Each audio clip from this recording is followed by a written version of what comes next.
Sodium benzoate हो या फिर प्रिजर्वेटिव्स हो, ये अलाउड हैं। एक पर्सन में एक लेवल तक इन्होंने एक फिक्स किया हुआ है कि इतनी क्वांटिटी में इतना ही डलना चाहिए। आप एक चीज़ पे ध्यान देना, जैसे एवरेस्ट है या फिर बड़ी चीज़ें हैं, बड़ी कंपनी हैं, इनके जो मसाले का शेयर है, मार्केट शेयर है, या फिर इनके स्पाइसेस का मार्केट शेयर है, वो मुश्किल से 15-16% है। विदाउट प्रिजर्वेटिव, विदाउट विनेगर कोई भी पिकल्स बाजार में अवेलेबल नहीं था।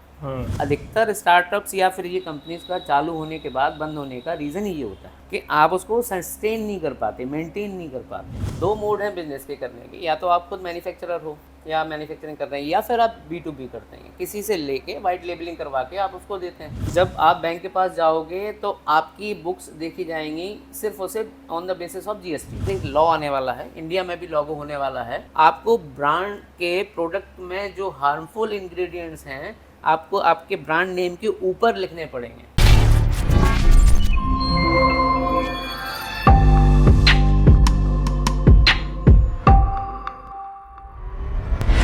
So hi guys, welcome back to our podcast, Everything You Should Know. Today we have a very special episode and a very special person जिनसे मैं I think 1 या 2 हफ्ते पहले ही मिला हूँ. It was a very कह सकते हैं काफ़ी नई तरह की मीटिंग थी. It was not मतलब we'll keep it that between us only but काफ़ी अच्छा रहा था हमारा. So welcome to our podcast, Mr. Anurag. Anurag is the owner and a founder of Zyka brand. Zyka brand is a pickle, and they also sell other things as well, if I'm not wrong. And you can find them on Amazon, and you can also find them on their websites, which will obviously हम लोग description में देंगे. So Anurag, see the point आज के podcast का यही है. We want to know कि एक ऐसा बिजनेस जो कि मेनली अमेजोन पे बड़े ब्रांड्स करते हैं, उसमें to start something of your own, because everybody is fighting for space on Amazon, everybody is fighting attention के लिए कस्टमर के कि कैसे आप लें. तो मुझे जानना है कि सबसे पहले ये स्टार्ट कैसे हुआ है, like what is Zaika, why Zaika, what like how was it doing पहले अभी, और क्या चेंजेस आए? शुरुआत इसकी ऐसे करते हैं कि जैसे जायका का नाम आया था 2016 में, स्टार्ट हुआ था जब. तो बेसिकली मैं अपनी पोस्ट ग्रेजुएशन कर रहा था चेन्नई से. तो जब चेन्नई में हम लोग गए बीटेक करने के लिए, हम गए तो वहाँ पे शुरुआत के 1 महीने तो बहुत अच्छा लगा कि हाँ ठीक है, डोसा खा रहे हैं, इडली खा रहे हैं, नया टेस्ट था तो बहुत बढ़िया लग रहा था, अच्छा दिख रहा था. लेकिन 1 महीने बाद हम बोर हो गए कि इसको कैसे चला पाएंगे. अब तो 4 साल रहना है यहाँ पे, तो 4 साल कैसे सेम चीज़ को कंटिन्यू कर पाएंगे. अब वहाँ पे लोगों की आदत है कि वो सुबह शाम दोपहर रात चारों टाइम को खा सकते हैं, डोसा खा सकते हैं, इडली खा सकते हैं. तो वहाँ पे तो एमपी का टेस्ट बहुत मिस करते होंगे ना, क्योंकि एमपी के मसाले वगैरह उधर नहीं रहते हैं. आप थोड़ा भी फीका लगता है. बिल्कुल, मतलब आप थोड़ा भी अगर कर दो चेंजेस, मसाले में ज़्यादा कर दो तो वो लोग खाएंगे नहीं. या फिर उनका दूसरा कुजीन है नॉन वेज, और हम एज ए ब्राह्मण तो हम नॉन वेज को प्रेफर कर नहीं सकते थे. तो इसलिए फिर हम लोगों ने क्या सोचा कि 6 महीने बाद ही हमने वहाँ पे एक छोटा सा एक कैंटीन चालू किया, जो मेरे कॉलेज के जस्ट सामने ही था. और आप कॉलेज में पढ़ रहे थे? हाँ, उस टाइम पे हम पढ़ रहे थे, बीटेक फर्स्ट ईयर में थे. तो 6 महीने बाद हमने, वो एक मैथ्स टाइप का था. और एक्चुअली क्या, डॉक्टर MGR हमारे जिस कॉलेज में थे वहाँ पर नॉर्थ इंडियंस की मतलब पॉपुलेशन बहुत ज़्यादा काफ़ी है. साउथ में इनफैक्ट हर कॉलेज में नॉर्थ इंडियंस बहुत ज़्यादा है, क्योंकि साउथ में कुछ चीज़ें जो कि बहुत ज़्यादा अच्छी साउथ में ही है एजुकेशन वाइज. तो अब इस चीज़ का भी ठीक है, अच्छा लगा कि हाँ. जब मैं चालू किया तो मतलब अब शुरुआत आप करते हैं तो चीज़ों को स्टार्ट करना बहुत कठिन हो जाता है.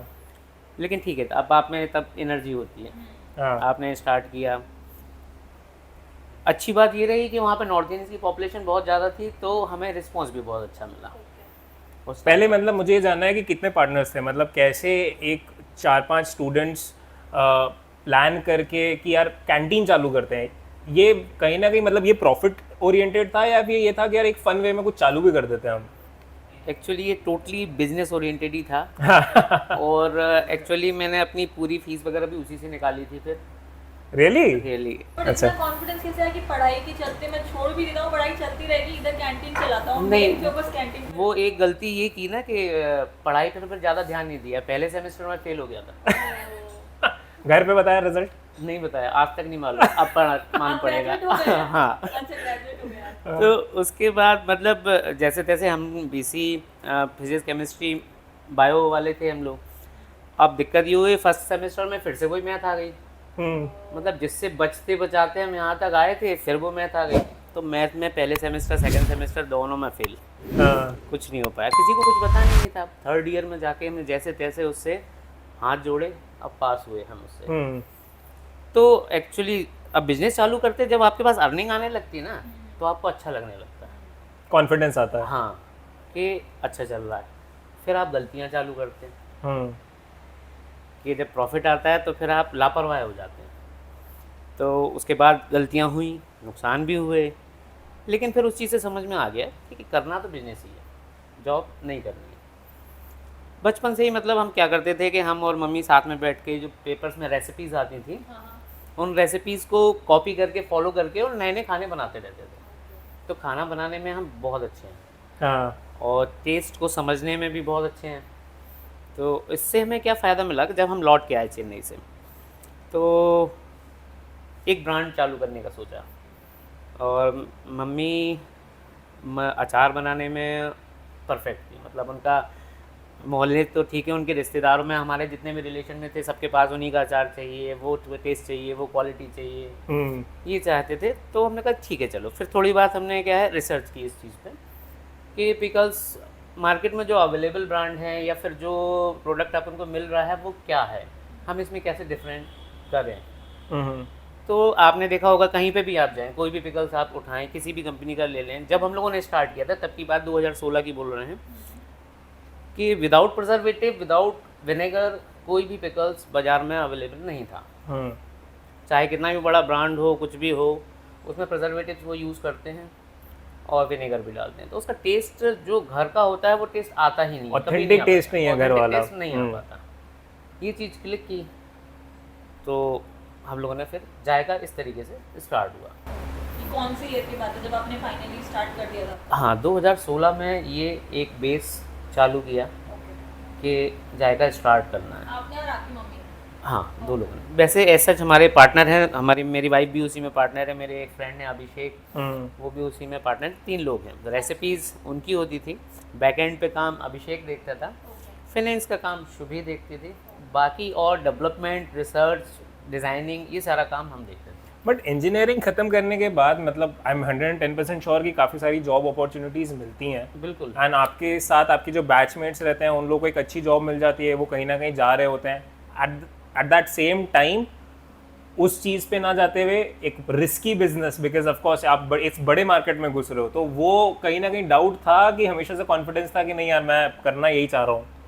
कॉन्फिडेंस तो था हमेशा से। हाँ। बीच बीच में कॉन्फ्लिक्ट्स हुए, ऊपर नीचे ग्राफ चलता रहा, दिक्कतें ऑब्वियसली आती हैं, लेकिन अभी तक कॉन्फिडेंस ये है कि आप ब्रांड को इस्टेब्लिश कर लेंगे, आप चला लेंगे, आराम से चलाएंगे। तो क्योंकि इसमें FMCG एक्चुअली क्या है, ये मार्केट बहुत बड़ा है, जो फूड बिजनेस का मार्केट है वो बहुत बड़ा है। हाँ। इंडिया की 4th लार्जेस्ट सेगमेंट है ये FMCG का। स्पेशली जिस हिसाब से एक इंडिया एक बहुत ज़्यादा बड़ा कंजम्पशन मार्केट जिसे कह सकते हो आप, कि अगर आप किसी भी मार्केट में कोई भी प्रोडक्ट चालू कर रहे हो, अगर आपने 1% भी उस मार्केट को कैप्चर कर लिया तो यू आर डूइंग गुड। हाँ, तो उसमें मतलब कैसे, मतलब अभी सिर्फ आप इंदौर में सेल कर रहे हैं, क्या है? नहीं, हम लोगों ने स्टार्ट किया था ऑनलाइन से ही। हम शुरुआत से ही ये चाहते थे कि हम ऑनलाइन ही करें, क्योंकि जब हमने स्टार्ट किया था तब इतना फंड्स भी नहीं थे कि हम उसको एक लार्ज लेवल पे ले जाएं। आप मतलब आप एक तरीके से मान लीजिए, ये बिज़नेस जो भी स्टार्ट करना चाहे उसके लिए भी है कि अगर आप रिटेल में जाना चाह रहे हैं या ये बहुत लार्ज पे लेके जाना चाह रहे हैं, तो जो आप इन्वेस्टमेंट कर रहे हैं, प्रोडक्शन, डिज़ाइनिंग, फैक्ट्री, ये सारी चीज़ों को जो कर रहे हैं, उससे लगभग 3 टाइम्स आपके पास बैक एंड में फंड्स होने चाहिए। अच्छा, रीज़न बीइंग? रीज़न, आप जब रिटेल में जाते हैं तो आपकी लगभग 3 साइकिल्स रोटेट होती हैं। मतलब आपने एक बैच बनाया, वो मार्केट में गया, मार्केट में जाएगा, फिर उसके बाद डिमांड आएगी, उसका आपको अमाउंट तुरंत नहीं आता फंड्स, उसका टाइम लगता है। तो इसको रोटेट करने के लिए आपको टाइम चाहिए। और फिर जो पिकल्स है, जो कैटेगरी है स्पेशली हमारे सिनेरियो में, कि वो आपका सीजनल होता है। तो सीजनल में क्या होता है कि जैसे आम की फसल आती है तो आपको साल भर का एक बार में रखना पड़ेगा। अब आपको कोई अंदाजा नहीं है कि आप साल भर में कितना सेल कर पाओगे, या हो सकता है ज़्यादा सेल हो जाए वो। और इनिशियली जब आप पहले 2 साल ये बिजनेस कर रहे हो, मतलब एक टाइम पे आपको 10 साल के बाद पता रहता है कि मेरा मैंगो में के सीजन में मुझे कितना सेल आता है कितना नहीं आता है, Actually. बट स्टार्टिंग में इट्स वेरी टफ क्योंकि आपको पता ही नहीं आपका मार्केट क्या है, कोई right? अंदाजा नहीं Yeah. होता कि आप क्या करने वाले, क्या होने वाला है। हो सकता है आपका जो बनाया आपका वो एक प्रोडक्ट कभी साल भर ही ना बिके, हो सकता है वो 1 महीने में भी खत्म हो जाए। ऐसा कई बार हुआ हमारे साथ शुरुआत में। तब उसमें क्या होता है कि आपको साल भर के लिए प्रोक्योर करके रखना पड़ता है प्रोडक्ट। अब जब प्रोक्योर करेंगे तभी आप, जैसे जून या जुलाई में आपका मैंगो सीज़न चालू होगा, तब आपने मैंगो का प्रोडक्शन चालू किया, तो नेक्स्ट जून तक आपको वो रखना है। आपके पास इतनी इन्वेंट्री होनी चाहिए कि आप उसको अगले नेक्स्ट जून तक आपके पास अगर कोई ऑर्डर आता तो उसे आप फुलफिल कर पाएँ। तो ये सारे सिनेरियो, इसमें गलतियाँ ये होती हैं कि आप शुरुआत तो कर देते हैं, बहुत आराम से शुरुआत कर लेते हैं कि हाँ चलो ठीक है, हमें प्रोडक्ट बना लिए, 100 पेटी 200 पेटी 500 पेटी आपने बना ली। हुआ क्या फिर उसके बाद कि आपने मार्केट में उसको डाला, माल को डाला, आप माल को पहुंच गया, डिमांड आने लगी, सब कुछ हो गया। जब रिपीट डिमांड आएगी और आप नहीं दे पाओगे तो ब्रांड वैल्यू आपकी बहुत ख़राब होती है। अच्छा, हाँ, क्योंकि कस्टमर को लगता है कि अच्छा ये मैं भरोसा नहीं कर सकता है। आप एक भरोसे वाला ब्रांड वो है जिसमें मेरे को जब चाहिए तब मुझे वो चीज़ मिलनी मिल चाहिए, जाए। उसी क्वालिटी की और उसी चीज़। रेट की। हाँ, अगर वो नहीं मिल पा रही है तो फिर तो दिक्कतें चालू होंगी आपके साथ में। एट द सेम टाइम आपके टाइम पे जहाँ पे आप कस्टमर की चीज़ों को सेटिस्फाई नहीं कर पाते हो, वहाँ पे मेरे हिसाब से दूसरे ब्रांड्स भी हैं जो कि खड़े हैं आपके कस्टमर्स को आपसे लेने के लिए, राइट? आपको मतलब आप मान के चलिए कि आप अगर एक हफ्ते आपके किसी शॉप पे आपका प्रोडक्ट रखा हुआ है, अगर वो आउट ऑफ स्टॉक है एक हफ्ते के लिए, तो एक हफ्ते के बाद आपको उसी शॉप पर दोबारा जगह बनाने में बहुत मेहनत करनी पड़ेगी जितनी आपने पहले की थी। कस्टमर रिटेंशन मतलब बहुत ज़्यादा टफ। कस्टमर रिटेंशन आपको बहुत ज़रूरी है। क्योंकि वो एक हफ्ते में अपना रिप्लेसमेंट कहीं और ढूंढ चुका होगा कि इसका टेस्ट अब मुझे अच्छा लग रहा है कहीं और। एक्चुअली आपने अपने मतलब आपने उनको मौका दे दिया हाँ कि आप दूसरी चीज़ें भी टेस्ट कर लो, चख लो। हाँ हाँ, अभी तो आपका ब्रांड था तो वो आपके पास ही थे, वो दूसरा नहीं चाहेंगे। अब एक्चुअली क्या है, आपका नहीं मिला, उन्होंने दूसरा ले लिया। तो अब उसको लगता है कि यार मैं अब ये भी खा सकता हूँ, मैं ये भी खा सकता हूँ, तो मैं वो ले लेता हूँ जो कि मेरे को मिल रहा है। और बहुत सारे पॉइंट होते हैं उसमें। हो सकता है वो 5 रुपये सस्ता मिल रहा हो, हाँ, हो सकता है उसकी पैकेजिंग आपसे अच्छी हो, कुछ भी तरीका हो सकता है। तो आप ये चीज़ तो बेसिक है कि आपको जितने आपके पास, आप इनिशियली सोच रहे हो कि आपके पास इतने फंड्स के साथ हम चालू कर लेंगे ना, उसके 3 टाइम्स आपके पास बैकएंड में सपोर्ट होना चाहिए।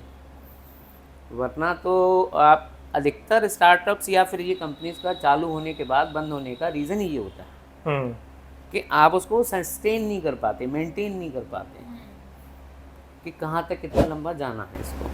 जैसे अभी आपको आपका अमेज़न पे भी ऑनलाइन सब जगह है, जैसे हाँ। आपके रिव्यूज कभी कस्टमर अच्छा देते हैं, कभी बुरा भी देते हैं। बिल्कुल। तो how do you deal with it, और क्या फीडबैक को आप कैसे उस पे कैसे रिवोक करते हो? देखिए, अमेज़ोन पहले जब हम लोगों ने अप्लाई चालू किया था अमेज़ोन पर, तो इसमें ऑप्शन आता था कि कस्टमर का फ़ोन नंबर आता था आपके पास। अब अमेज़ोन ने वो चीज़ ख़त्म कर दी है। आपके पास कोई भी उनके पर्सनल डिटेल्स नहीं। पर्सनल डिटेल्स नहीं हो, सिर्फ एड्रेस भर होगा और आपके पास कुछ भी नहीं होगा। तो आपके पास कम्युनिकेट करने का एक ऑप्शन होता है अमेज़ोन के थ्रू, मेल पर ही भेज सकते हैं आप, वो कर सकते हैं। बाकी अगर कस्टमर ने प्रोडक्ट पे नंबर देख के कॉल लगा लिया आपको, तो आपकी किस्मत अच्छी है कि उन्होंने खुद आपसे कांटेक्ट कर लिया, तो बहुत बढ़िया है। बाकी जो नेगेटिव फीडबैक्स आते हैं उन पर आपको ध्यान देना बहुत बहुत बहुत ज़्यादा ज़रूरी है। पॉजिटिव जो आ रहे हैं वो अच्छा है, अच्छी बात है। हाँ, लेकिन नेगेटिव फीडबैक्स पे आपको हमेशा ध्यान देना चाहिए, उसको फॉलो अप लेना चाहिए बंदों से कि क्यों आ रहा है, क्या पसंद नहीं आ रहा है, उनको समझाना भी पड़ेगा आपको। बट कई बार अनुराग, इस मार्केट में कई बार ऐसा भी होता है कि आप हर किसी की सेटिस्फैक्शन और जो रिक्वायरमेंट है उसको आप फुलफिल नहीं कर सकते। हो सकता है कि आपका प्रोडक्ट 10 में से 9 लोगों को बहुत अच्छा लग रहा है, लेकिन 10वां जो आदमी है उसकी एक्सपेक्टेशन ही इस प्रोडक्ट से कुछ और थी और उसने फिर नेगेटिव फीडबैक डाल दिया। अमेज़ॉन जैसी वेबसाइट्स, फ्लिपकार्ट जैसी वेबसाइट्स, जहाँ पे भी आप अपना प्रोडक्ट सेल कर रहे हो, कस्टमर के कमेंट्स कितने ज़्यादा इंपॉर्टेंट है इस ब्रांड इमेज के लिए? क्योंकि सी, जिसको पॉजिटिव इम्पैक्ट रहता है वो सोचता है कि यार मेरे को तो अच्छा लगा, मैं अगली बार ऑर्डर कर दूंगा। लेकिन जो नेगेटिव वाला होता है वो लोग ज़्यादातर कमेंट्स छोड़ना ही पसंद करते हैं, because that's the only thing they have, right? हाँ, तो उस चीज़ को कैसे टैकल कर सकते हो? बिकॉज वो 2-4 comments doesn't define your company और योर ब्रांड और जो मेहनत आप लोग कर रहे हो। देखिए नेगेटिव रिव्यूज़ को तो आप कुछ भी नहीं कर सकते, बस एक ऑप्शन एक होता है कि आप एज ए अब्यूज़ उसको रिपोर्ट कर सकते हैं या फिर अमेज़ोन से बोल सकते हैं कि वो आप हटाएं जो उन्होंने प्रोडक्ट के बारे में लिखा है, एक्चुअली वो सही नहीं है। आप उनको प्रूफ्स देंगे तो ऐसा हो जाता पर है, उसका कोई एंड नहीं है, राइट? एंड नहीं है। और आप ये मान के चलिए कि ये जो बोला ना कि आप 100% किसी को सेटिस्फाई नहीं कर सकते, तो आपके जो 9 हैं 9 भी नहीं होंगे, आपके 7 होंगे या 8 होंगे, इससे ज़्यादा नहीं होंगे। आप 30%, अब इंडिया ऐसी चीज़ है, ऐसी जगह है, आप 200 किलोमीटर क्रॉस करो, हर चीज़ चेंज है, टेस्ट चेंज है, टेस्ट लैंग्वेज चेंज चेंज है। है। आप एक चीज़ पे ध्यान देना, जैसे एवरेस्ट है या फिर बड़ी चीज़ें हैं, बड़ी कंपनी हैं, ये इनके जो मसाले का शेयर है, मार्केट शेयर है, या फिर इनके स्पाइसेस का मार्केट शेयर है, वो मुश्किल से 15-16% है रियली? पूरे इंडिया भर में। जो बड़ा चंक है, पर उतना नहीं है, क्योंकि मैं सोच रहा था 40 to 50% ईजी होगा उनके पास। नहीं, बिल्कुल भी नहीं है। इन लोगों के पास बहुत कम मार्केट शेयर है, तब भी इतनी बड़ी कंपनी है, वो बात अलग है, क्योंकि इंडिया की पॉपुलेशन बहुत ज़्यादा है, तो उनमें कोई इशू नहीं आता है। है क्या है कि आपके जो लोकल फूड प्रोवाइडर हैं, लोकल जो सप्लायर्स हैं, उनका कब्जा है लगभग 80% के लगभग। उसका रीज़न ही ये है, same local test, local test. हाँ, that is a like good point कि भोपाल के लोग भोपाल की चीजें और टेस्ट पसंद करते हैं। हाँ। उनकी रेसिपीज पसंद करते हैं। हाँ, आप इंदौर में ही देखना, आप इंदौर से 10 किलोमीटर दूर चले जाओ, आपको पोहे का टेस्ट बदल जाएगा। और उसमें पत्ता गोभी भी आ जाएगी। हाँ, उसमें बहुत सारी चीज़ें आ जाएंगी। I was really shocked. सिर्फ एक चीज़ कॉमन है इंदौर के खाने में, वो है सेव। बस बाकी चीज़ें तो आप 10 किलोमीटर चले जाओ, चेंज हो जाएगा, पूरा चेंज होगा सिनेरियो। तो ये एक चीज़ इन कंपनीज को भी लड़ना पड़ता है हमसे, हाँ, कि वो इतने सारे पोर्टफोलियो या इन्वेंट्री नहीं बना सकते कि आप हर स्टेट को या फिर हर 5 जिले के बाद आप जाके उसको चेंज कर पाएँ, इतना नहीं कर सकते। आपको जेनेरिक टेस्ट लेना पड़ता है कि मेजॉरिटी। हाँ हाँ, एक आप उनकी एक प्री डिफाइंड रेसिपीज़ होती हैं, वो रेसिपीज़ पे आप काम करते हैं, वही हर जगह वो अप्लाई करते हैं। मतलब थोड़ा बहुत चेंजेस कर देते हैं, जैसे कि यहाँ पे नॉर्थ साइड में जो मसाले चल रहे हैं, वहाँ पर आपका महाराष्ट्र में जो होता है एक स्पेशल मसाला आता है, वो मसाला यूज़ कर लेते हैं, जिसमें लहसुन और प्याज भी यूज़ होता है। तो आप रीजन वाइज भी बना के रखते हो कि आप महाराष्ट्र में ये प्रोडक्ट जाएगा और इधर ये नहीं, हम कर ही नहीं सकते वो, मतलब बहुत कठिन है। बहुत पॉसिबल नहीं है वो, मतलब। बट इसमें क्या चैलेंज है अभी? आपके रीजन्स क्या हैं? अभी तो हम लोग ऑल ओवर इंडिया कर रहे हैं delivery. But all over India में फिर आप एक पर्टिकुलर टेस्ट को कैसे बीट करते हो? नहीं, उसका हमारे पास एक प्लस पॉइंट है। ये है कि आप देखो इंडिया में है क्या है, लोग मूव हो रहे हैं यहाँ से वहाँ, हर जगह हो रहे हैं। आपको एक ही रीजन में कई रीजन के लोग मिल जाएंगे, तो ये एक प्लस पॉइंट भी हो जाता है। हाँ, तो मतलब इंदौर के लोग जो कि बाहर गए, एमपी रीजन के जो लोग बाहर गए, वो अभी भी टेस्ट ढूंढ रहे हैं एमपी का, तो वो लोग कहीं ना कहीं ऑर्डर करेंगे, वो हमें ढूंढते हुए आएंगे। ऐसा होता है हमारे साथ। अभी कुछ हफ्ते पहले क्या है, हमारे कुछ प्रोडक्ट जैसे हींग है, वो आउट ऑफ स्टॉक हो गया था, तो लोगों ने हमें फ़ोन कर के बोला कब आएगा। वो नंबर ढूंढ के गूगल से, बूस्ट से, पता नहीं कहाँ से नंबर ढूंढ के कॉल करते हैं, और फिर हमें तो वही चाहिए। इवन लोग इतने पर्टिकुलर हैं टेस्ट के मामले में, इतने पर्टिकुलर हैं। एक हमारा पिकल्स आता था, कांच के ग्लास बॉटल में है वो, तो वो एकदम ओल्ड, मतलब विदाउट ऑयल, कुछ भी नहीं था उसमें ऑयल, और थोड़ा सा सीजन था वो, 1 साल सीजन था वो। अब उनको नया दिया हमने बना के, एकदम ताज़ा, पसंद नहीं आया। तो स्पेशली उन्होंने बोला कि चलिए ठीक है, ये तो हम किसी को दे देंगे, हम नहीं खा पाएंगे, हमें वही चाहिए पुराना। हाँ, तो और पिकल में क्या, is it a wine thing कि जितना पुराना उतना अच्छा? ये मतलब डिपेंड करता है हर बंदे के ऊपर, टेस्ट वाइज। कुछ लोगों को एकदम ताज़ा ही अच्छा लगता है, हाँ, कुछ लोगों को पुराना ही अच्छा लगता है। हाँ। लोगों को पुराना अच्छा लगता है। हाँ, इसमें पुराना। अचार जितना ज्यादा आप अचार फैन हो? I know. बट आपके पास कुछ, आप अभी क्या क्या सेल कर रहे हैं, क्या क्या प्रोडक्ट्स हैं? अभी पिकल्स के अलावा भी हमारे के पास काफ़ी प्रोडक्ट हैं, जैसे स्पाइसेस हैं, मसाले। पिकल्स में आपके पास क्या क्या है? पिकल्स में आपके लिए भी लाए हैं हम कुछ। अरे क्या बात है, देखिए, चलो दिखाते हैं आपको। अरे दिस इज लाइम पिकल, हींग मैंगो पिकल, और ये कौन सा है? ये रेड चिली। ओह डूड, इसको मेरे को थोड़ा देख के मैं अभी 2-3 दिन पहले ही बताया, प्लान कर रहा था, मैंने कहा मेरे को चिली वाला कुछ समथिंग है। This is lime pickle. हाँ, लाइम पिकल। आपकी पैकेजिंग और ये सब कैसे कर रहे हो? ये पार्ट ऑफ द जर्नी है डेवलपमेंट का, प्रोडक्ट डेवलपमेंट का। इसमें मैंने लगभग 1 साल दिया है पैकेजिंग में, डिज़ाइनिंग में, हर चीज़ में। दिस इज कांच क्या? ये नहीं, ग्लास plastic। पेट बॉटल है। ओके। इन सारी चीज़ों में जो परमिशंस रहती हैं फूड डिपार्टमेंट में, आई थिंक बहुत सारी चीज़ें हैं जो कि परमिट्स रहते हैं, सेफ्टी वाला जो चीज़ रहता है उसका क्या रहता है, मतलब क्योंकि काफ़ी लोगों को उसके बारे में नहीं पता। बिजनेस स्टार्ट करना फूड इंडस्ट्री में एक प्रोडक्शन वाला लेवल का पॉइंट तो आता ही है, but at the same time आपको बहुत सारे सेफ्टी नॉर्म्स भी करने होते हैं, उसको आप कैसे बीट करते हो, मतलब क्या है वो, पहले आप स्टार्टिंग से ही बता दो मुझे क्या है वो। देखिए, बिजनेस स्टार्ट कर, आप अगर फूड प्रोडक्ट में हैं या फिर किसी भी प्रोडक्ट को आप प्रोडक्शन कर रहे हैं, अगर मैन्युफैक्चरिंग में हैं, दो मोड हैं बिजनेस के करने के, या तो आप खुद मैन्युफैक्चरर हो या मैन्युफैक्चरिंग कर रहे हैं, या फिर आप B2B करते हैं, किसी से लेके वाइट लेबलिंग करवा के आप उसको देते हैं। बहुत सारे लोग ये भी करते हैं।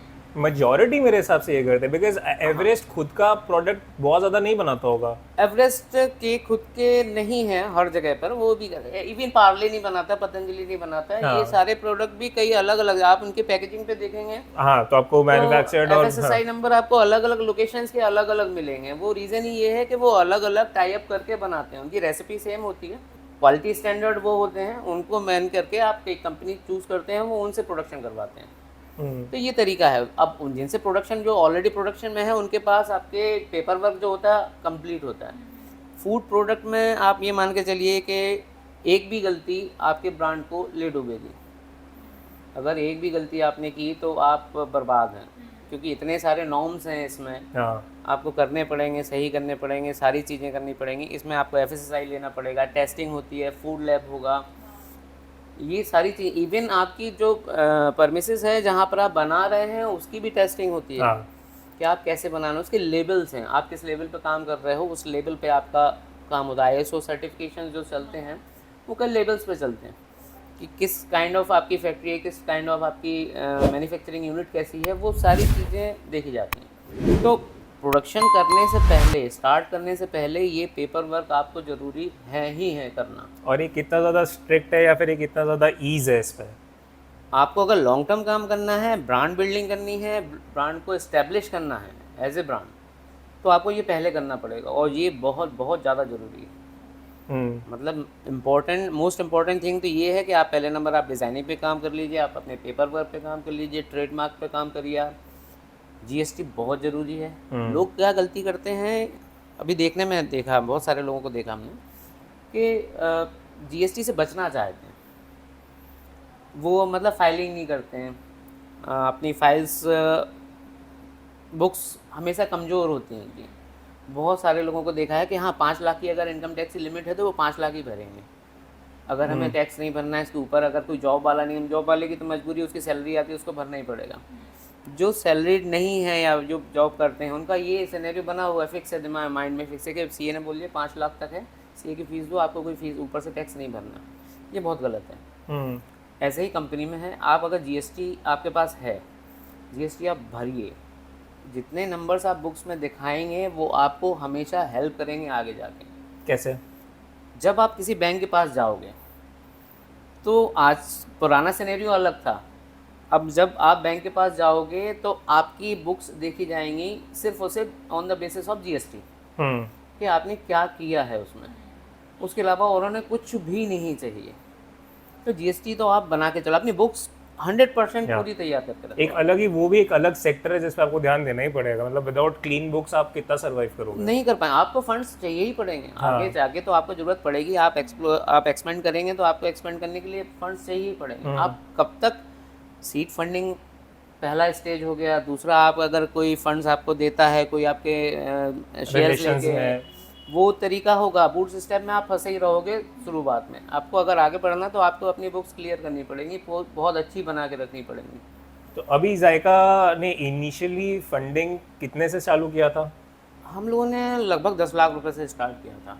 वो भी एक गवर्नमेंट की स्कीम थी, उसी स्कीम से चालू किया था। ये आपने बहुत अच्छा पॉइंट बोला अनुराग। मेरे हिसाब से ना बहुत सी कंपनी मतलब गवर्नमेंट की स्कीम्स है जो कि प्रमोट कर रही है कि आप अपना खुद का बिजनेस चालू करो। प्रमोट मतलब एक स्कीम रहता है आपका, आपको इतना करना है। अच्छा, बाय द वे आपको इलेक्ट्रिसिटी में भी काफ़ी ज़्यादा डिस्काउंट मिलता है, टैक्सेस में भी कुछ रिलीफ मिलता है, स्टेट वाइज गवर्नमेंट के काफ़ी सारे नॉर्म्स हैं, पर एट द सेम टाइम बहुत कम लोगों को पता है, अवेयरनेस बहुत कम है इसके मामले में। इतनी स्कीम्स हैं गवर्नमेंट की, इतनी स्कीम्स हैं कि अगर आप जाएंगे तो आपके फंड्स के 50% जो अमाउंट है आपका, गवर्नमेंट आपको फंड्स देती है, ग्रांट्स देती है। एंड बहुत इजी रिलैक्सेशन होता है, आपको 5-6 साल में बहुत लो इंटरेस्ट पे आपको पे बहुत करना low रहता है, इलेक्ट्रिसिटी पे आपको डिस्काउंट मिल जाता है, सैलरीज पे आपको मिल जाता है, प्रोडक्शन में भी आई थिंक कुछ हेल्प। आपने कौन सी स्कीम यूटिलाइज की थी? और नॉर्मल जो लोग हैं जो कि इस बिजनेस में घुसना चाहते हैं, वो गवर्नमेंट की स्कीम्स का कैसे पता कर सकते हैं कि मुझे कहीं से यहाँ से फंडिंग मिल जाएगी क्या? हाँ, जो हम लोगों ने स्टार्ट किया था वो PMEJY था, प्रधानमंत्री कौशल विकास योजना। हाँ, उसके अच्छा, थ्रू हुआ था हाँ ये। हाँ। अब उसके बाद तो फिर हम लोगों का MSME के थ्रू भी हो रहा है। MSME में बहुत सारी ग्रांट्स मिलती है, गवर्नमेंट देती है। हाँ, इसके बारे में थोड़ा बात करना चाहूँगा मैं। MSME से आपका क्या मतलब है? MSME में क्या एक नॉर्मल बिजनेसमैन जो नए लड़के जैसे घुसना चाह रहे हैं इस बिजनेस में, उनकी क्या क्या एक्सपेक्टेशंस होनी चाहिए और उन्हें क्या क्या मिलता है वहाँ से? MSME मतलब आपका एक छोटा सा लघु उद्योग। हाँ, आप जीरो से भी स्टार्ट कर सकते हो। उसमें आपको पेपर वर्क एक्चुअली पूरे करने पड़ेंगे पहले से, आपको फर्म बनानी पड़ेगी, आपका GST का ये आपको लेना चाहे, इन केस अगर इनिशियली ना लेना चाहें आप, ठीक है, लेकिन फर्म क्रिएशन और ब्रांड नेम ये सारी चीज़ें तो आपको करनी पड़ेंगी। फिर आप इनकी स्कीम्स जो गवर्नमेंट की हैं उसमें अप्लाई करिए। बहुत सारी एजेंसीज भी अब आ गई हैं जो आपको इस चीज़ में हेल्प करती हैं कि किस स्कीम में आप जा सकते हो, किस सेटअप में आप जा सकते हो, वो स्कीम्स आपके लिए होती हैं। इसमें गवर्नमेंट आपके टैक्स में रिलैक्सेशन देती है, आपका जो रेट ऑफ इंटरेस्ट होता है उसमें रिलैक्सेशन देती है, और डायरेक्ट सब्सिडी भी देती है। जैसे 10 लाख में हमारे पास जो सब्सिडी थी 25% थी। अच्छा, हाँ, मतलब ये वाला पैसा आपको वापस नहीं करना है, हमें वापस नहीं करना है। और ये बहुत अच्छी चीज़ है। ये बहुत अच्छी हाँ। चीज़ है। आप 25% आपको एड मिल रही है, मतलब ये बहुत अच्छी चीज़ है। आपको लो इंटरेस्ट मिल गया, आपको रिलैक्सेशन मिल गई, मतलब कोई भी प्राइवेट बैंक या फिर कोई भी चीज़ इसको बीट नहीं कर सकती। नहीं कर सकते। प्राइवेट बैंक तो बिल्कुल, उनके भी टारगेट्स होते हैं लेकिन वो देते ही नहीं, वो फाइल रिजेक्ट कर देते हैं बहुत चीज़ें। लेकिन गवर्नमेंट बैंक के पास तो उनकी मजबूरी है कि वो आपको देंगे। हाँ, आपका बैकएंड सही है, आपकी सिविल सही, सिविल बहुत जगह आड़े आती है, सही में बहुत ही खतरनाक चीज़ हो गई है आजकल सिविल। इससे बचना चाहिए, हमेशा ध्यान रखना चाहिए, कोई भी आपके ड्यूज ना हो, सिविल आपको ज़िंदगी भर परेशान करेगी, कुछ भी हो जाए। और स्पेशली अब जितनी सारी चीज़ें अब ऑनलाइन होती जा रही है, आपका पैन अटैच्ड है, आपका आधार अटैच्ड है, आपकी पूरी हिस्ट्री है, सारी चीज़ें ऑनलाइन हो रही हैं। कहीं बच के नहीं जा सकते आप। आपने कुछ भी किया है अगर गड़बड़, तो आप सोचोगे कि हम ठीक है अभी हो जाने तो बाद में देखा जाएगा, वो बाद नहीं आता कभी। आप तो परेशान हो गए, आप फंस गए तो फंस गए। हाँ, तो इस चीज़ पे ध्यान देना शुरुआत से, पहले दिन से बहुत ज़रूरी है। तो अभी के टाइम पे लोग कैसे स्कीम्स के बारे में पता कर सकते हैं अगर किसी को बिजनेस चालू करना है तो? आपकी वेबसाइट, गवर्नमेंट वेबसाइट पे सारा कुछ दिया है, सब कुछ है। सब कुछ मिलेगा। MP रीजन में कौन सी वेबसाइट है जो कि हम देख? सेम आपकी जो स्कीम्स हैं वो हर जगह अप्लाई होती हैं ये, क्योंकि इसमें से 70% जो स्कीम्स हैं वो सेंट्रल गवर्नमेंट की हैं।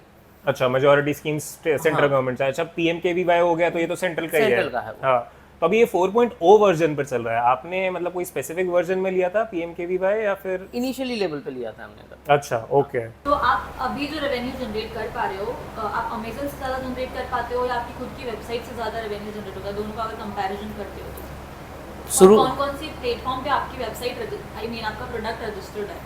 अभी जब आप एक स्टार्टअप होते हैं, इनिशियली आप ब्रांड लॉन्च करते हैं, तो आपकी वेबसाइट पर लोगों का ट्रस्ट इतना नहीं होता कि वो उस पर आएँ और आपको परचेज़ करें। आप इनिशियली अगर शुरुआत करते हैं तो इन बड़े प्लेटफॉर्म से ही चालू करिए, जैसे कि आपका अमेज़ॉन है। हम लोगों ने अमेज़ॉन से चालू किया था। अमेज़ॉन पे जब हम लोगों की लिस्टिंग ऑनबोर्डिंग चल रही थी, तभी एक बेंगलोर की कंपनी थी क्यूट्रॉप, अभी वो शायद बंद हो चुकी है। वो पहला प्लेटफॉर्म था जहाँ पे हम लोगों ने स्टार्ट किया था। फिर उसके बाद अमेज़ॉन था। अमेज़ॉन उस टाइम पे क्योंकि ऑनबोर्डिंग करने में बहुत हेल्प कर रहा था लोगों की, क्योंकि शुरुआत थी, तो हमें कुछ भी एफर्ट्स नहीं लगाने पड़े थे, थोड़ा सा कांटेक्ट करना पड़ा। और अपने इंदौर में ही ऑफिस भी है अमेज़ॉन का। अच्छा, जहाँ पे एज अ सेलर आप जाके रजिस्टर कर सकते हो एज ए खुद को? सेलर आप जाके रजिस्टर कर सकते हैं, और उनका पूरा सपोर्ट होता है बैकएंड में, इमेज फोटोग्राफी से लेके लिस्टिंग से लेके सारा कुछ वो करते हैं। और monetary wise how much do they charge? ये इसका फ्री ऑफ कॉस्ट है, कोई नहीं। आपकी फोटोग्राफी है उसका बहुत नॉमिनल चार्जेस होते हैं, 300-400 रुपये पर प्रोडक्ट के हिसाब विच से इज होता है। Like very suitable. हाँ, मतलब कोई बहुत दिक्कत नहीं suitable है। होता है। इनिशियली आप उससे स्टार्ट करते हैं, लिस्टिंग हो जाती है, फिर ऑप्टिमाइजेशन की बात आती है। अमेज़ॉन पर आपको ऐड रन करने होते हैं कि अमेज़ॉन क्योंकि इतना बड़ा प्लेटफॉर्म है कि उसमें हज़ारों प्रोडक्ट हैं, लाखों प्रोडक्ट हैं, तो आप पहले पेज पे सेम कीवर्ड के साथ में जो बंदा ढूंढ रहा है, क्या ढूंढ रहा है, अचार अगर उसने ढूंढा तो पिकल्स में कीवर्ड्स में आपका नाम होना चाहिए, तभी जाके आप ऊपर आ पाएंगे। आप अगर पहले पेज पे नहीं दिखे, इवन अगर दूसरे पेज पे, पहले पेज में तो सबसे ज़रूरी है, अगर दूसरे पेज के बाद अगर दिखते हो आप, तो आप नहीं हो, मतलब दूसरे पे आप कभी भी अपन लोगों ने कस्टमर जर्नी तीसरे पेज पे नहीं जाता है। हाँ, तीसरे पेज तक नहीं जाता वो। तो आपको पहले दूसरे पेज तक आना ही होगा।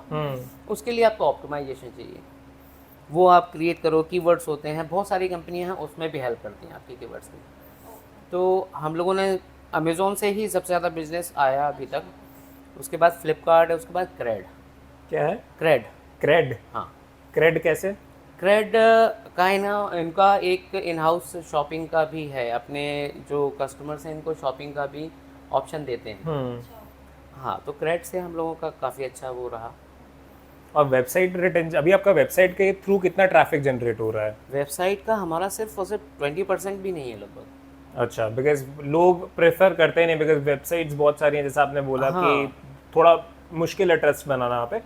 इन सारी चीज़ें जो कि आप मेजॉरिटी बेसिस पे आप सेल कर रहे हो, अमेजोन हो गया, फ्लिपकार्ट हो गया, ये एक लेवल पे जाने के बाद आपके प्रॉफिट मार्जिन में से कितना ले लेता है? अमेजोन का हर कैटेगरी का परसेंटेज है, ये 8 से लेके 16% तक भी जाता है। अच्छा, which is a very big chunk, नहीं? हाँ, और कहीं ना कहीं आपको आपके रेट्स बढ़ाने पड़ते होंगे ताकि आपके थोड़े बहुत प्रॉफिट मार्जिन बने अमेजोन को देने के बाद भी। ऑब्वियसली हमें अपने भी रेट बनाने पड़ते हैं, बाकी दूसरे ऑप्शन भी देखने पड़ते हैं कि हम फ्री डिलीवरी दे रहे हैं कि नहीं दे रहे हैं। फ्री डिलीवरी अगर देते हैं तो आपकी कन्वर्जेशन बढ़ जाते हैं, कन्वर्जन बढ़ जाता है। अब कन्वर्जन बढ़ाने के लिए आपको फ्री डिलीवरी देंगे तो आपको उसको कॉस्ट में जोड़ना पड़ेगा। अब कॉस्ट में जब आप ऐड करते हैं तो ऑब्वियसली आपका प्रोडक्ट हाई उस पर चला जाएगा। बट आप एक तरीके से देखते हैं कि आप रिटेल में भी जब काम करते हैं तो जो मार्जिन्स होते हैं 50% इतने तक होते हैं। अच्छा। तो ये मार्जिन्स आपको देख के चलना है। आप लिस्टिंग, ये ऐसा ना हो कि आपने प्रोडक्ट अगर लो वॉल्यूम पे बेचना चालू किया, आप सोचो कि उसके एमआरपी हम कम कर दें या फिर हम बहुत ज़्यादा डिस्काउंट दे के चालू करें, तो वो नहीं करना चाहिए। आप एक मेंटेन रखो आप उसका प्राइस, उसमें बीच बीच में कूपन्स जो आप बीच बीच में ऑफर्स देते रहो, वो चलेगा। बट एकदम ड्रेस्टिकली अगर आप उसकी एमआरपी या प्राइस कम कर देंगे तो वो लोगों को फिर आदत लग जाती है और फिर वो लॉन्ग रन में फिजिबल भी नहीं है ना, क्योंकि आप बोल रहे हो कि 3 रोटेशंस चलानी होती है, कई बार आपका स्टॉक होता है, स्टॉक का इशू रहता है, आपके पास डेड स्टॉक भी बहुत है जिसको आपको निकालना है। तो ये सारी चीज़ें इवन दो 50-55%, मतलब इसमें आप ज़्यादा बता पाओगे कि आपके मार्जिन्स हैं, लेकिन आपके खर्चे भी उतने ही हैं कि आपको उस 50-55% में से मैनेज करना होता है, राइट? वो एक्चुअली जो ग्रॉस और नेट प्रॉफिट, ग्रॉस प्रॉफिट आपका चलिए ठीक है 50-55% हो गया। आप उसमें देखना आपको कि नेट प्रॉफिट क्या है। नेट प्रॉफिट में आपको ये सारी चीज़ें देखनी पड़ेंगी कि आरटीओ कितना हो रहा है, कितनी चीज़ें वापस आ रही हैं, कितनी ब्रेकेज हो रही है आपके पास। आपने चलिए ठीक है ये स्लिप्स बनवाए, स्टिकर्स बनवाए, पैकेजिंग, अब आपके पास वो कितनी यूज़ हो पाई और कितनी आपके पास एक्स्ट्रा में रखी है जो यूज़ नहीं हो रही है। हो सकता है आपने वो चीज़, प्रोडक्ट आपने थोड़े दिन बाद बना के दूसरा प्रोडक्ट अगर लॉन्च किया तो आपने जो पहले बनाया था वो जो डेड स्टॉक हो गया आपके पास, तो वो भी कैलकुलेशन लगाने पड़ते हैं। एक्चुअली आपको एक एक चीज़ जोड़नी पड़ेगी, बहुत ट्रायल एंड एरर वाली चीज़ है। बिल्कुल, एग्जैक्टली। आप थ्रू आउट द जर्नी कुछ ना कुछ सीख ही रहे हो हमेशा हमेशा। एक नया आदमी जिसको इस बिजनेस में घुसना है, उसके लिए आप एक क्या लेआउट देना चाहोगे कि ये एक बेसिक फंडामेंटल्स हैं जिसको आप जानो, समझो और इस तरीके से काम चालू करो, जो अमेजोन पे आना चाहते हैं, फ्लिपकार्ट पे आना चाहते हैं? फ्लिपकार्ट, अमेजोन पे एक तो देखिए बहुत सारे, अगर आप मैन्युफैक्चरिंग में आना चाहते हैं तो आप तो प्रोडक्ट आइडेंटिफाई करो पहले तो कि आप क्या लॉन्च करना चाहते हैं। दूसरा, जो प्रोडक्ट हो आपका वो कितना यूनिक है। सेम प्रोडक्ट को कॉपी नहीं करना आपको। अगर वही चीज़ बाज़ार में मिल रही है ऑलरेडी तो वो आपकी क्यों लेगा, वो तो ऑलरेडी अवेलेबल है ना मार्केट में। तो प्रोडक्ट वो होना चाहिए जो यूनिक हो। पर आप अपने अचार को कैसे डिफरेंशिएट करोगे दूसरे अचार से, मतलब अब इसकी क्या यूएसपी है? जब हम लोगों ने ये चालू किया था तब ये विदाउट प्रिजर्वेटिव पिकल्स में मार्केट में कोई नहीं था, वो आपका सेलिंग पॉइंट था। सेलिंग पॉइंट था without preservative, handmade, without vinegar. जो टेस्ट है वो आपको लगातार वही मिले और इसमें आपके प्रिजर्वेटिव्स नहीं। अभी रिसेंट की एक आपको घटना बता रहे हैं, 3-4 दिन पहले ही आया था पेपर में। ये कौन सा एवरेस्ट है, एवरेस्ट के सिंगापुर का एक पूरा का पूरा कंसाइनमेंट कैंसिल हुआ है। अच्छा। इनका मीट मसाला, फिश मीट मसाला था ये, वो कैंसिल हुआ था। उसमें क्या हुआ है कि ये प्रिजर्वेटिव्स यूज़ करते हैं, मतलब उसमें डाला जाता है, ऑब्वियस है। सोडियम बेंजोएट करके डलता है, एक दो प्रिजर्वेटिव्स और आते हैं, उसका कंसंट्रेशन थोड़ा सा ज़्यादा निकला था। तो वो उन्होंने पूरा लॉट कैंसिल कर दिया। परसों तो भास्कर में ही था, पेपर में आया था। ये चीज़ वहाँ के लोग समझते हैं या बाहर लोग समझते हैं कि प्रिजर्वेटिव्स क्या कॉस्ट देते हैं आपको, कितना नुकसान पहुँचा सकते हैं। जैसे कि अचार में एक्चुअली 99% लोग मिलाते हैं, पिकल्स में या फिर आपके जितने भी फूड प्रोडक्ट आते हैं उसमें सोडियम बेंजोएट यूज़ होता है। आपको पीछे आप इंग्रेडिएंट्स में देखेंगे तो E302 ऐसे करके इंग्रेडिएंट्स आपको मिलेंगे प्रोडक्ट में पीछे। ये एक्चुअली प्रिजर्वेटिव है। ये जब विटामिन सी या एस्कॉर्बिक एसिड से मिलता है तो ये कार्सिनोजन हो जाता है, मतलब कैंसर के एक रीज़न होते हैं, उसका भी एक कारण होता है। ये चीज़ें हम लोग नहीं देखते हैं पहले। मतलब आप एक सूप लाए, 10 रुपये का पाउच है, आप सूप लेके आ गए बाजार से, अब आप सूप के पीछे पढ़ के देखो उसमें इंग्रेडिएंट्स क्या क्या लिखे हुए हैं। जो एक्चुअल चीज़ होनी चाहिए सूप में, वेजिटेबल्स का स्टॉक या ये सारी चीज़ें होनी चाहिए, वो मुश्किल से 5 या 10% होती, बाकी सारी चीज़ें यही मिली होती हैं। बट सर इसमें अनुराग, इसमें ये बताओ मुझे कि इन सारी चीज़ों के लिए तो गवर्नमेंट ने बहुत सारी एजेंसीज हैं जो कि हेल्थ के लिए देखती हैं, जिनका काम है ये, वो इन सारी चीज़ों को क्यों प्रमोट कर देती है? और फिर मैंने मैगी के अलावा, I think Maggi is the only big brand जिसके अगेंस्ट मैंने कोई एक्शन या लॉ सूट देखा था जब उन्हें अपना प्रोडक्शन बंद करना पड़ गया, बिकॉज उनके इसमें कुछ चीज़ें एक्स्ट्रा मिली हुई थी। लेड बाकी सारे प्रोडक्ट्स में क्यों नहीं है? बिकॉज यू आर राइट, आप कोई भी प्रोडक्ट उठा के देख लो आज मार्केट में, आपको उसमें कुछ ऐसी चीज़ें मिलेंगी जो कि सही नहीं होनी चाहिए। तो ये एजेंसीज का क्या पार्ट है इसमें? बिकॉज मैं तो नहीं देख रहा हूँ ऐसा कुछ भी। जो आपकी फूड अथॉरिटीज़ हैं, एक परमिसेबल लेबल तक ये अलाउड हैं। अच्छा, सोडियम बेंजोएट हो या फिर प्रिजर्वेटिव्स हो, ये अलाउड हैं। एक पर्सन में एक लेवल तक इन्होंने एक फिक्स किया हुआ है कि इतनी क्वांटिटी में इतना ही डलना चाहिए। बट ये होगा एक लॉ ऑन पेपर। अब लोग डालते क्या हैं वो एक गलत चीज़ है। एक इफेक्ट यही है लोगों के लिए। अभी एक आप जैसे मैगी का आया, उसके बाद एक अभी बॉर्नवीटा के साथ में भी हुआ। अच्छा, बॉर्नवीटा में क्या होता था कि 30 ग्राम शुगर होती थी, पर 100 ग्राम 30 ग्राम शुगर थी, जो कि लेवल से बहुत ऊपर थी। तो उनको कोर्ट ने भी बोला, सब लोगों ने बोला। उसके बाद क्या हुआ, उनको मजबूरी में वो जो लेवल है शुगर लेवल कम करके 22.5 ग्राम करना पड़ा। लोग अवेयर होंगे जब, तभी ये चीज़ें बदलेंगी। इसमें हम जैसे ब्रांड जो शुरुआत से चलो ठीक है ये करके चल रहे हैं कि हम प्रिजर्वेटिव नहीं डालेंगे, अभी कुछ 6 मंथ या 1 साल के अंदर एक लॉ आने वाला है, इंडिया में भी लागू होने वाला है। आपको ब्रांड के प्रोडक्ट में जो हार्मफुल इंग्रेडिएंट्स हैं आपको आपके ब्रांड नेम के ऊपर लिखने पड़ेंगे। जैसे स्मोकिंग के ऊपर आप, हाँ। ओके। उस टाइम पर हम लोगों को फायदा होगा। अच्छा, उस टाइम पे ये ब्रांड्स वो प्रमोट होंगे जो कि एक्चुअली स्टार्टिंग से करके चल रहे हैं कि हमारे क्या नॉर्म्स हैं। ओके, ये विद इन दिस ईयर आने वाला है। इसका बिल पास हो जाएगा अगले 6 मंथ में, देखिए यार बात होगा वो जरूर। पर ये जैसे coming back to the Bournvita, मतलब मुझे कई बार ऐसा लगता है कि बॉर्नवीटा बच्चों का ब्रांड है।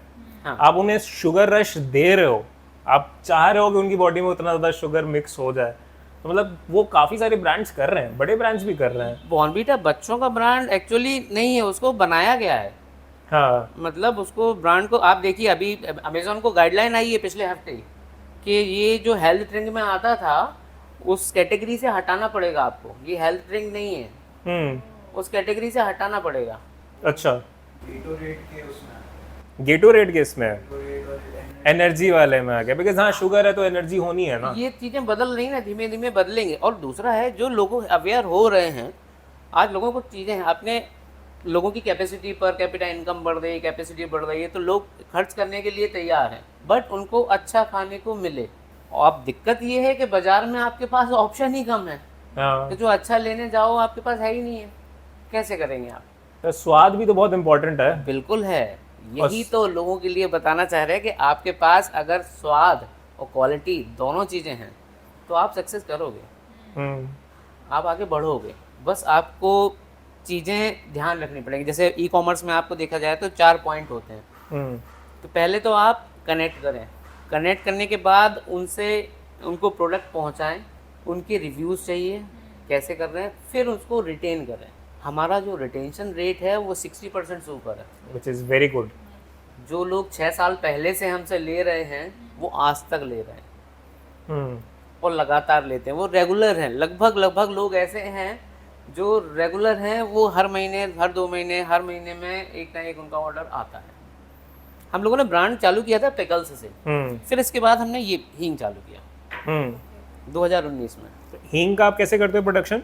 हींग का प्रोडक्शन इंडिया में होता नहीं है। हाँ, हींग जो रॉ हींग आती है वो अफगानिस्तान, कजाकिस्तान, ईरान यहाँ से आती है। फिर अच्छा। हाँ, ये रॉ फॉर्म में आती है, जो कि लगभग 30,000, 40,000, 50,000 रुपए केजी तक आती है वो। इंडिया में हींग है ही नहीं। इंडिया में हींग नहीं होती। आपको पता था ये बात? नहीं। है ना, मैं भी शॉक हूँ। हाँ, क्या होता है, मतलब कोई पता हींग होता है? हींग एक टाइप से रेजन है, ये पेड़ का अच्छा।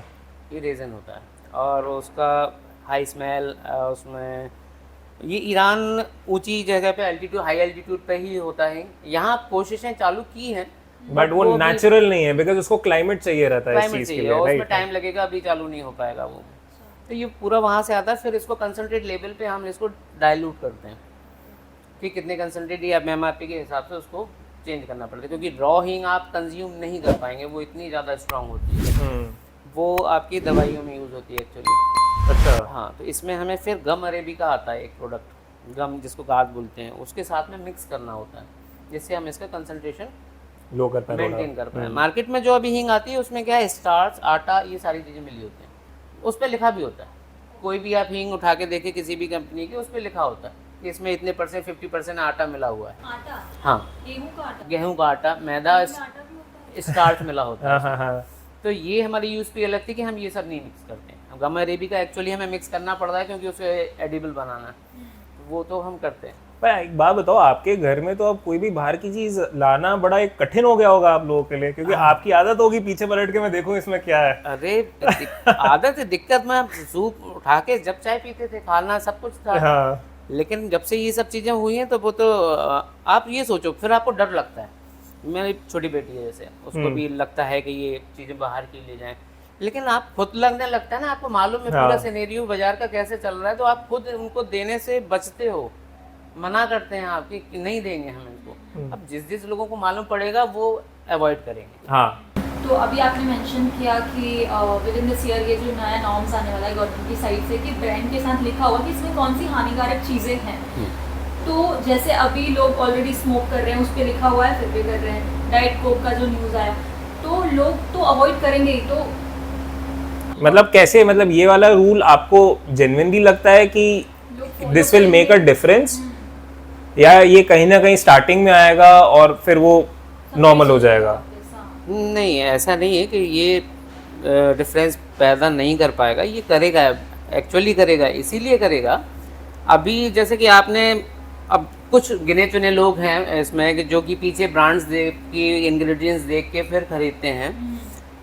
होगा क्या एक्चुअली कि आप जब सेल्फ पे जाते हैं, प्रोडक्ट उठाते हैं, सामने से ब्रांड देखते हैं, हर बार जितनी बार आप उसको देखोगे उतनी बार उसमें आपको दिखेगा वो चीज़ें। अब रिकॉल होगा ये कि कुछ ना कुछ तो इसमें गड़बड़। अब देखिए, स्मोकिंग हो गया है या फिर अल्कोहल हो गया है, ये एक लत वाली चीज़ें हैं, आदत वाली चीज़ें हैं, इनको आप अवॉइड नहीं कर सकते। कुछ भी हो जाए, ये तो आपके हैं, आपको मालूम है कि वो खराब है। हाँ। फिर भी आप यूज़ कर रहे हैं। वो तो आपको मालूम होगा एफएमसीजी में जो सबसे बड़ा ब्रांड है, आपको क्या लगता है कौन सा होगा इंडिया में? ब्रांड, आप कंपनी की बात कर रहे हो या product? Company Hindustan Lever. Hindustan Lever सबको लगता है, लेकिन आईटीसी है। हाँ हाँ। आईटीसी का टर्नओवर लगभग 17,600 करोड़ रुपए है। और बहुत सारे ब्रांड्स हैं स्मोकिंग के, उनके पास आई थिंक 14 to 15 ब्रांड्स हैं। फूड और इंडस्ट्री आईटीसी का सबसे ज्यादा रेवेन्यू जो आता है 70% के लगभग, वो स्मोकिंग यानी सिगरेट ब्रांड से ही आता है। तो ये चीज़ तो खैर उनके लिए टॉप पर है, ये चलेगा। ब्रांड वाइज देखा जाए ना तो हर चीज़ पे असर पड़ेगा, लोग अवेयर हो रहे हैं चीज़ों को लेके। दूसरी चीज़, जैसे आपने देखा होगा खुद भी, आप कहीं पे भी, मतलब बचपन से ही आदत है, हम किसी भी रेस्टोरेंट में खाना जाएंगे, आप खाना खाते हैं, अचार की डिब्बी रखी होती है वो सामने, आप उस प्रोडक्ट को कई बार ना चाहते हुए भी यूज़ करते हैं क्योंकि आपको टेस्ट चेंज करना है। मतलब आप एक बार यूज़ कर लेंगे, 2 बार यूज़ कर लेंगे, रेगुलर यूज टू नहीं होंगे आप। नहीं, बट हाँ, मतलब कहीं ना कहीं इंडिया जैसे बिग कंज्यूमर मार्केट में आई थिंक बहुत इंपॉर्टेंट स्टेप है इस चीज़ का। इस चीज़ का अंतर इतना ज़्यादा है कि यूएस में जब से ये चालू हुआ है तो कंपनीज को अपनी स्ट्रेटजीज चेंज करनी पड़ी हैं। एग्जाम्पल? अब एग्जाम्पल एग्जैक्टली हमें ब्रांड याद नहीं आ रहा है, कुछ दिन पहले ही हमने ये पढ़ा हुआ था कि उनकी सेल्स में भी काफ़ी गिरावट आई थी इस चीज़ से, फिर उन्होंने चेंजेस किए थे इन चीज़ों पर, बट फिर वापस उन्होंने पिकअप कर लिया फिर क्योंकि उन्होंने सुधारा उसको। एक्चुअली होता क्या है कि आपको एक जैसे लोग काम करते हैं, एक बहुत अच्छा ब्रांड है जो कि बेबी प्रोडक्ट बनाता है, नया है ब्रांड, अब उसके लिए कंपनी कोई काम करती है जो कि उसका बैकएंड देखती है, ये सब चीज़ें देखती है। तो ये इनसाइडर मतलब एक टाइप का है कि उन्होंने बोला कि जो उनका रिटेंशन रेट है ये बहुत कम है मतलब बहुत कम है, मतलब जो एक बार लेता है तो वो दोबारा बहुत ही कम होगा कि वो लेगा उसको। नहीं फर्स्ट क्राई नहीं, ये एक पर्टिकुलर ब्रांड है, अच्छा ब्रांड है, बड़ा ब्रांड है। और लेकिन होता क्या है कि इंडिया में पॉपुलेशन इतनी ज़्यादा है, इनकी मार्केटिंग इतनी तगड़ी मार्केटिंग है, इतना इनके पास इन्होंने खर्चा किया है कि आपको हर जगह वही दिखेगा। जब वो दिखता है तो जो कंज्यूमर, जो पहला फर्स्ट कंज्यूमर जो पहली बार भी लेता है, वही आपके पास इतने हैं कि आपको रिटेन करने की जरूरत नहीं है, थोड़े दिन बाद चलो ठीक है कर लेंगे। ये एक तरीका, आपके पास बहुत है, लोग हैं, लोग खरीदने लगे। आप आज से 2 साल बाद देख लीजिए कि अभी भी कुछ लोग हैं इंदौर में जहाँ पे गेहूं से आटा पिसवाने की कोशिश में हैं, चक्कियां अभी भी चल रही हैं, लेकिन आज के 5 साल बाद वो बंद हो जाएंगे। इसका रीजन ही ये, किसी के पास टाइम ही नहीं है, जो बना बनाया प्रोडक्ट है वही चलेगा, वही बिकेगा। तो इसमें आपका स्कोप बहुत ज़्यादा है, फूड इंडस्ट्री में तो बहुत स्कोप है। अनुराग मुझे बताओ, आप इतने सारे, जैसे हम थोड़ी देर पहले बात कर रहे थे कि कुछ प्रोडक्ट्स होंगे जिनको आप यूज करते थे, पर जब ये अवेयरनेस आई तब आपने देखा एक बार पीछे, फिर आपने सोचा कि यार ये तो कॉलेज टाइम में मैंने गला भर भर के खाया है। ऐसे कौन से प्रोडक्ट्स हैं जिनको अब आप बोल सकते हो कि ये लगते हेल्दी और सेफ हैं पर ये हैं थोड़े से भी नहीं? सॉस, टमाटर सॉस आता है, इसमें टमाटर बहुत नाम मात्र का होता है, बाकी सारी चीज़ें बहुत ज़्यादा होती हैं। और आपने देखा होगा कि मेयोनीज आजकल बहुत चल रही है, और किसी को भी मालूम है आप लोगों में से कि मेयो बनता कैसे है? मुझे नहीं पता कैसे बनता है मेयो। और मेयो एक्चुअली होता है वेजिटेबल ऑयल। अच्छा, सिर्फ वेजिटेबल ऑयल होता है एक, आप उसको घर पे भी बना सकते हो। हल्का सा ऑयल लेना आपको और ब्लेंडर से उसको ब्लेंड करना है, तो इमल्सीफाई हो जाएगा वो। तो इमल्सीफाइड ऑयल को ही मेयो बोलते हैं। ओके। तो जो मेयो है बहुत अच्छा लगता है, एक्चुअली पूरा का पूरा ऑयल ही है। हम मोमोज की चटनी के साथ ऑयल खा रहे हैं, ऑयल खाते हैं उसमें फ्लेवर मिलाए जाते हैं और वो बढ़िया टेस्टी हो जाता है, ये तरीका है। पर बच्चों के दिमाग में ना यार ये चीजें बड़ी टफ हो जाती हैं, बिकॉज हमें तो चलो मार्केटिंग समझ में आ रही है कि यार ये एक ब्रांड क्या चाह रहा है, पर बच्चों को आप कैसे एक्सप्लेन करोगे कि यार ये सिर्फ मार्केटिंग, इट्स नॉट रियल? बच्चों को देखो, आपको बताना पड़ेगा, समझाना पड़ेगा। एक हमारे फ्रेंड हैं, उनकी भी बच्ची, उसको मैगी बहुत पसंद थी। हाँ। तो पता नहीं कहाँ से कहानियाँ सुना के उसको इतना डरा दिया है मैगी के बारे में, मैगी खाओगे आपका ये हो जाएगा, वो हो जाएगा। अब वो खुद तो खाती नहीं है, 3 बच्चों को और मना कर देती है।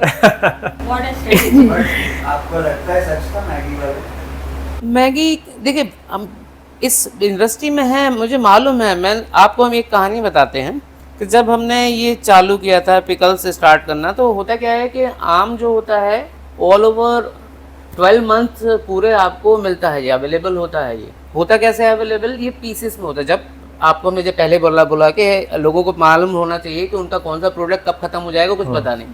हमारे संग भी यही हुआ, बनाया था हमने, प्रोक्योर पूरा नहीं हो पाया, खत्म हो गया। अब हमें रॉ मटेरियल की ज़रूरत पड़ी, सर्च किया हमने कहाँ मिल सकता है, तो मालूम पड़ा कि कटे हुए आम मिलते हैं, और वो भी आपके टबों में, उसमें ब्राइन में डालते हैं। ब्राइन एक मतलब नमक का सॉल्यूशन होता है, ब्राइन में डाल के उसको साल भर चलाते हैं।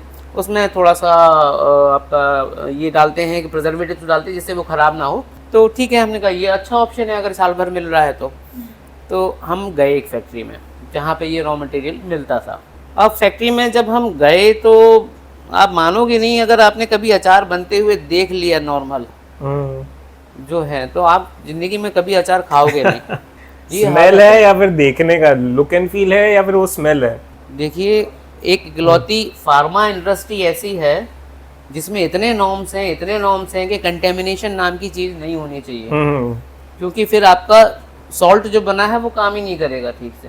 बाकी फूड इंडस्ट्री जो बहुत बड़े लेवल पर चल रही हैं, जो कि बहुत ही अच्छे ब्रांड हैं, वो तो इस चीज़ को किस हद तक मेंटेन करके रखते हैं हाइजीन को। वो जब थे तो उन्होंने क्या है, प्लास्टिक के ड्रमों में भर के रखे हुए थे, और वो ऐसी ट्रे आती है, और ट्रे जो कैरेट आती है, कैरेट से उसमें उन्होंने निकाला सीधे, मतलब लिटरली ज़मीन पर आम निकाल के रख दिया उसने, और ऐसा भरे ढेर लगे हुए थे वहाँ पे। और वो अचार भी बना रहे थे बगल में, क्योंकि रॉ मटेरियल बेचते हैं तो अचार भी बना रहे थे। वहीं पे जो वो होता है, फावड़ा होता है जिससे वो मिट्टी फेंकी जाती है, मसाला डाला उसमें ऊपर से बढ़िया, और फावड़े से मिक्स कर दिया। एक्चुअली इन लोगों के पास प्लस पॉइंट क्या है, ये डाल रहे हैं उसमें प्रिजर्वेटिव डाल रहे हैं, तो आप कैसे भी यूज करो उसको, खराब नहीं होगा, वो खराब होने ही नहीं है, क्योंकि उसमें प्रिजर्वेटिव डाला हुआ है।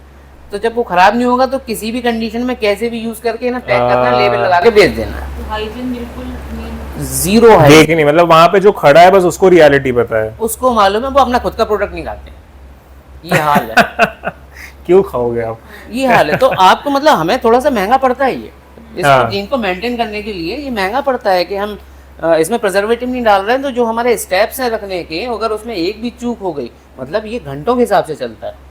इसका जो शेल्फ लाइफ है, नहीं, इसकी जो प्रोसेस है, जब प्रोक्योर करने की जो प्रोसेस है, उसमें एक एक दो घंटे का भी अगर आपका अंतर हुआ तो बैच खराब हो जाएगा पूरा, आपको फेंकना पड़ेगा।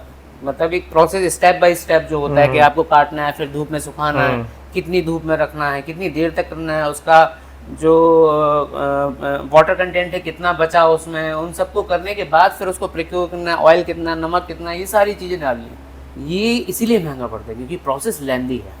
सो अब नेक्स्ट बिग स्टेप क्या है आपके ब्रांड के लिए? अभी आपने क्या सोचा है, कुछ प्लानिंग है अगले 5 साल? अभी देखिए पिकल्स है, तो हमारे चल रहे, अब हम लोग रेडी टू ईट में आ रहे हैं, मिलेट्स पे बहुत काम कर रहे हैं अभी हम लोग। What is millets?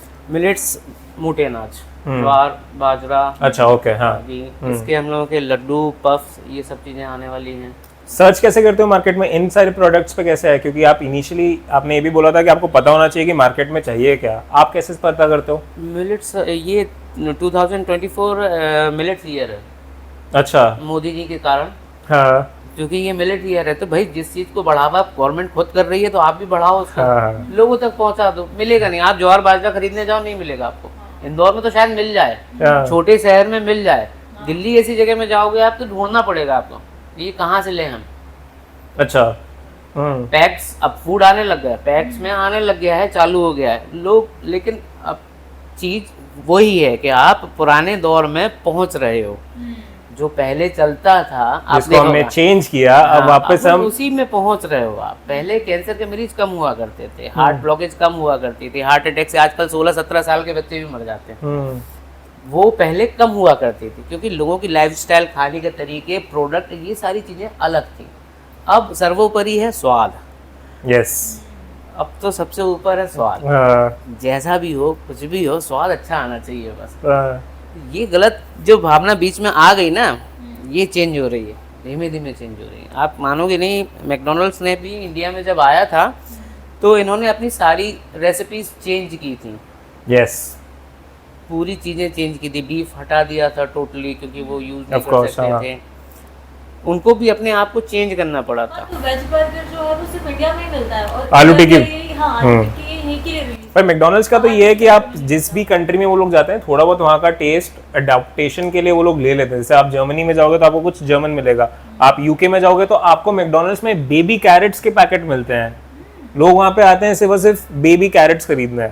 हाँ, बट ये है कि फूड इंडस्ट्री में हाँ थोड़ा बहुत चेंजेस हैं। अब लोग वापस से हेल्दी लाइफस्टाइल के उधर जा रहे हैं, और कहीं ना कहीं ये भी है कि आप एक बार जब लेबल लगा देते हो ना, तब कंपनी को भी कहीं ना कहीं रिस्पॉन्सिबिलिटी लेनी पड़ती है कि यार मेरे प्रोडक्ट के ऊपर लिखा हुआ है कि ये सारी चीज़ें हार्मफुल हैं, तो मुझे मेरी स्ट्रैटेजी चेंज करनी पड़ेगी। वो आज नहीं तो कल लोगों को समझ में आएगी। और लोग हैं, आप मान के चलो ना, आपको भी मालूम है कि अगर कोई हम चीज, जब आपके पास ऑप्शन है तब, हाँ, कि आपके पास 2 प्रोडक्ट रखे हैं, 2 प्रोडक्ट में अगर एक अच्छा मिल रहा है जिसमें कोई भी हार्मफुल कंटेंट नहीं है, या प्रोक्योर अच्छी तरीके से किया है, हाइजीनिकली बनाया गया है, तो हम उसको लें। या फिर सामने से प्रोडक्ट खुद बोल रहा है कि हमारे पास ये है, आप हमको ले लो, तो किसको प्रेफर करोगे? अब ऑब्वियस ही है, ये चेंजेस आएंगे। नहीं कफीर, इन जनरल फॉर एग्जांपल मुझे पता करना है, अब मेरे को आपने इन्फॉर्मेशन दे दी कि हाँ ठीक है, मेरे को हार्मफुल चीजें अवॉइड करनी है, तो अभी मैं कैसे खुद को देखूँ, मुझे जाना है अमेज़न पे, मैं कैसे सर्च करूँगी कि हाँ। मुझे ऐसी कोई चीज़ मिल जाए जो हार्मफुल ना हो। अमेज़ॉन पर भी हर प्रोडक्ट के पीछे कंटेंट डालना कंपलसरी है, वही फोटो इमेज होती है, डली होती है। तो customer has to do R&D by बिल्कुल, अगर आप इतना हेल्थ हो तो आपको थोड़ा देखना पड़ेगा, बट हाँ यू आर राइट, बहुत टफ है क्योंकि हमें नहीं पता ना वो केमिकल्स का क्या मतलब है। एक्चुअली ये नहीं मालूम, इसीलिए तो गवर्नमेंट ये रूल ला रही है हाँ। कि सामने दिखे वो हाँ कि इसमें क्या मिल रहा होगा। जैसे सोडियम कंटेंट बहुत ज़्यादा होते हैं पिकल्स में या किसी भी फूड प्रोडक्ट में, सोडियम कंटेंट बहुत ज़्यादा होते हैं। Sodium is one of the first reason for heart attack, heart blockage. Sodium ही सबसे बड़ा कारण है, तो उसको तो अवॉइड करना बहुत ज़रूरी है। That's very nice. आपका 24 आवर्स का रूटीन हाँ, क्या रहता है? एज अ बिजनेसमैन आपका, हम जैसे हमारा फिक्स है ये वाला क्वेश्चन, तो आपका 24 आवर क्लॉक कैसा रहता है being a businessman? Not when you are on vacation, छुट्टी पे Saturday Sunday, but Monday to Friday आपका एक 24 आवर शेड्यूल क्या है? जब चालू किया था तब एकदम मजदूरी थी, टोटल लेबर वर्क था, पूरा लेबर सुबह से लेकर रात तक यही काम था। और आपको जब आप एक एंटरप्रेन्योरशिप में आते हो या फिर स्टार्टअप चालू करते हो ना, आपको दिन में, रात में, सपनों में, सोते में, हर टाइम पे वही चीज़ दिखती है, हाँ, और जो कि अच्छा भी है, हाँ। होना भी चाहिए। तो शुरुआत में तो होता रहा, सब चीज़ें चलती रहीं।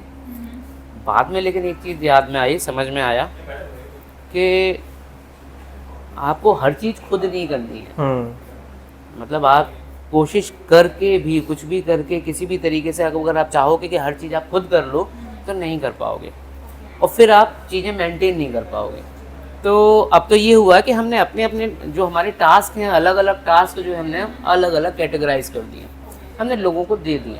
बस उस टास्क पे मॉनिटर करना होता है आपको, तो आपके पास बहुत टाइम होता है, नई चीज़ करने के लिए बहुत टाइम होता है, एक्सपेरिमेंट करने के लिए बहुत टाइम होता है। तो सबसे यही बोलना है, सारे काम खुद मत करो, आप हर चीज़ में परफेक्ट हो ही नहीं सकते।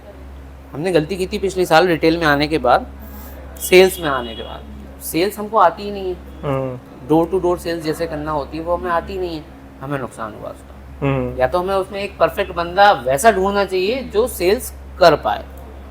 आप उसको ढूंढो ना जो अच्छे से कर पाता है, आपसे अच्छा कर लेगा वो, तो आपको सारे काम करने की जरूरत नहीं है। तो आजकल का जो, अब चूंकि क्या सुबह 6 बजे के लगभग उठना होता है, फिर थोड़ा सा वॉकिंग है, गेम्स हैं, ये सब चीज़ें हैं, शाम को जल्दी सोना अब चालू कर दिया है, सैटरडे संडे छोड़ दी। सैटरडे संडे तो क्यों? हाँ, तो मूवी दिखती है, फिर तो मूवी देख लो, बाहर घूम लो, पर ये चलता है। आपने प्रोडक्ट्स ऑफलाइन कहीं पे नहीं रखे, जैसे रिलायंस फ्रेश या ग्रोसरी, जो भी ग्रोसरी स्टोर्स होते हैं? इंदौर में लगभग पूरे इंदौर में थे, मुंबई में, रतलाम, जयपुर, आगरा, यहाँ पे था रिटेल। हमने अभी टोटली बंद कर दिया, ओके, अब नहीं है। अब नहीं है। वही एक चीज़ और यही बात है कि आप दो नाव पे सवारी मत करिए जब तक आपके पास टोटल पूरे रिसोर्सेस ना हो।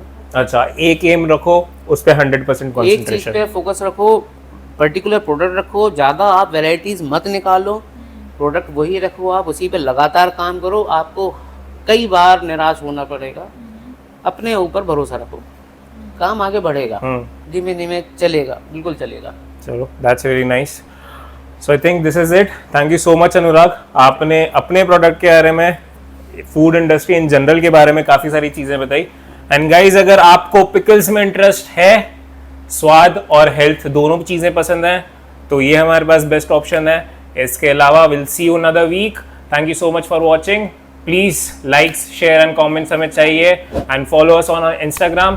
एंड हम कोशिश करेंगे कि हम अनुराग के साथ एक और बार बैठ पाएँ, इस बारे में थोड़ा और बात कर पाएँ। Thank you so much. Thank you so much.